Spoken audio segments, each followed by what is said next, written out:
Bismillahirrohmanirrohim. Assalomu alaykum aziz dindoshlar. Alloh subhanahu va taolo kunlarimizni xayrli, barakotli, muvaffaqiyatli qilsin. Alloh taolo suhbatlarimizni manfaatli qilib, barchalarimizni o'zini panohida asrasin. Azizlar, juda ko'p marotaba shu ota-onalarga yaxshilik qilishlik haqida bot gapirib o'tamiz. Musa alayhissalom bir kuni Alloh taologa munojat qilib, "Ey Robbim, meni jannatdagi qo'shnim kim?" deb so'radilar. Shunda Alloh taolo aytdiki, "Yo Musa, falon shaharga borsang bir qassob yigit seni jannatdagi qo'shning bo'ladi" deb marhamat qildi.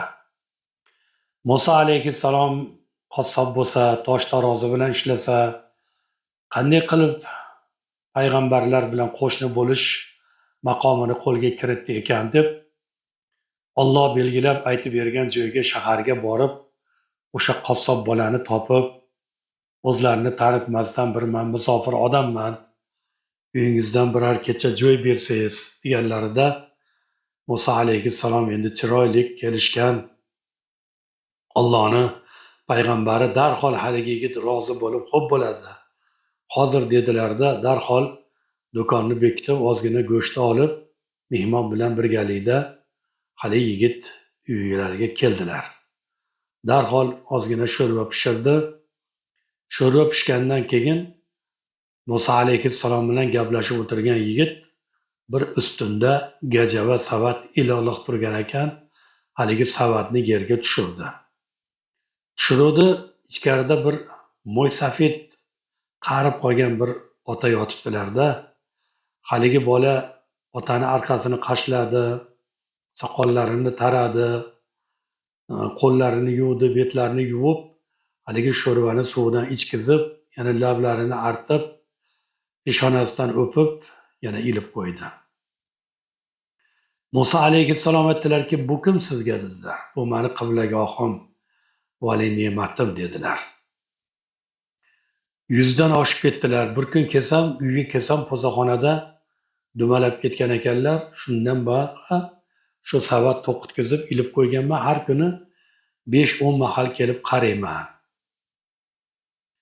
Ana sho'rvani suvini ichkizganingizdan keyin sizga bir narsalar dedi. Tushunmadim deganlarida otam qiblagohim duo qiladilar. "Ya Robbim, men bolamdan roziman. Sen rozi bo'lgin va Musa alayhissalom bilan bolamni jannatda qo'shni qilgin" deb duo qiladilar. Musa payg'ambar qayerda-yu, men qayerdaman deganlarida Musa alayhissalom o'rnlaridan turib, "O'sha payg'ambar men bo'laman. Allohdan jannatdagi qo'shnim kim deb so'rasam, seni aytdi. Nima amaling ortiq ekan desam, otangga, onangga qaragan, xizmatlaring beqiyos ekan. Alhamdulillah" deb Musa alayhissalom o'zlarini uylariga qaytgan ekanlar. Azizlar, bu bo'lib o'tgan voqeadan oladigan ibratimiz, har bir farzand ota-onasiga mehr bersa, ota-onasini rozi qilsa, injiqliklarini ko'tarsa, ota-onami rizoligida Allohning rizoligi bor deb sabr qiladigan bo'lsa, ertaga inshaalloh qiyomat kuniga borganda ulkan muvaffaqiyatlarni Alloh taolo bu bandasiga ato qilib beradi. Bugun siz ota-onangizga nima muomala qilsangiz, ertaga bolangizdan shu muomala sizga albatta qaytadi.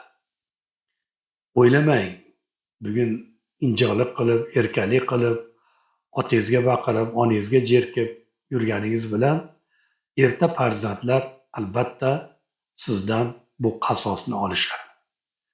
Yaxshilikning mukofoti yaxshilik bo'ladi.